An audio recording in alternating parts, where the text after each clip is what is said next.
છું પ્રેરણા આપ છો રાષ્ટ્રીય ન્યાયાધીશ ગુજરાતના મહત્વના સમાચારને વિસ્તારથી વાત કરીએ તો સુરેન્દ્રનગરથી સૌથી મોટા સમાચાર સામે આવી રહ્યા છે। મહત્વના સમાચાર જણાવી દે બ્રેકિંગ ન્યૂઝ સામે આવી રહ્યા છે। સુરેન્દ્રનગરથી આમ આદમી પાર્ટીના રાજુભાઈ કરપડાએ આપ્યું રાજીનામું। આગામી સમયમાં કયા પક્ષમાં રાજુભાઈ કદના જોડાશે તે અંગે તર્ક વિતર્ક।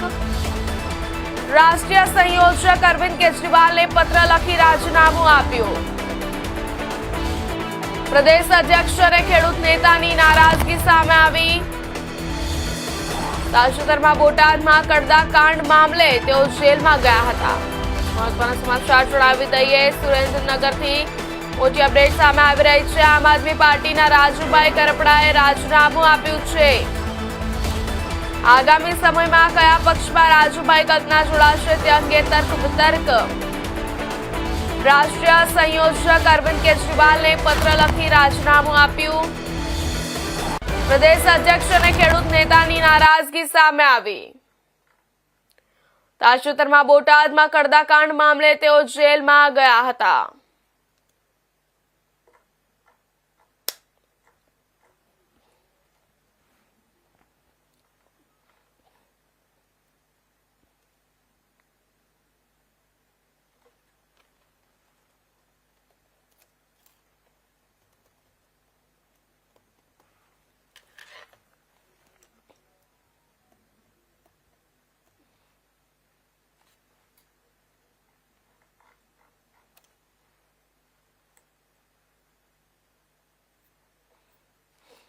આ સમાચાર પર વધુ વિગતવાર માહિતી આપવા માટે સંવાદદાતા જોડાઈ ચૂક્યા છે સુરેન્દ્રનગરથી મયુર સંધી।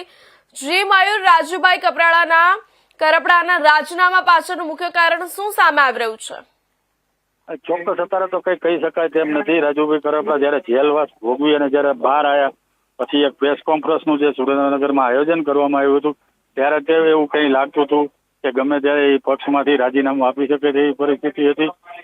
અને હાલ એમાં જે આપ્યું છે જેમાં કહી શકાય કે આપ પાર્ટીને બહુ મોટું નુકસાન થશે અને ગુજરાત તેમજ ખેડૂત આગેવાન તરીકે એનું મોટું ગદ્દાવર નામ ધરાવતા હતા અને એવું પણ સાંભળવામાં આવ્યું ગમે ત્યારે બીજા પક્ષમાં જઈ અને કેસ ધારણ કરે તેવી પણ હાલ ચર્ચાઓ સુરેન્દ્રનગર જિલ્લામાં ચાલી રહી છે। શું તેઓ ટૂંક સમયમાં અન્ય કોઈ રાજકીય પક્ષમાં જોડાવાના સંકેત આપી રહ્યા છે ખરી? ના, હાલ કોઈ જાણવા નથી મળતું પણ 100% એવું છે કે બીજા પક્ષમાં જઈ અને કેસ ધારણ કરી શકે તેવું છે। કારણ કે સુરેન્દ્રનગર જિલ્લામાં તેમજ ગુજરાતમાં અને આનો કેન્દ્રમાં પણ આપ પાર્ટીમાં કઈ મોટો હોદ્દો હતો એના કારણોસર બીજી પાર્ટી પણ આને લઈ અને એનો સદુપયોગ થઈ શકે એટલા માટે બીજી પાર્ટીમાં જશે।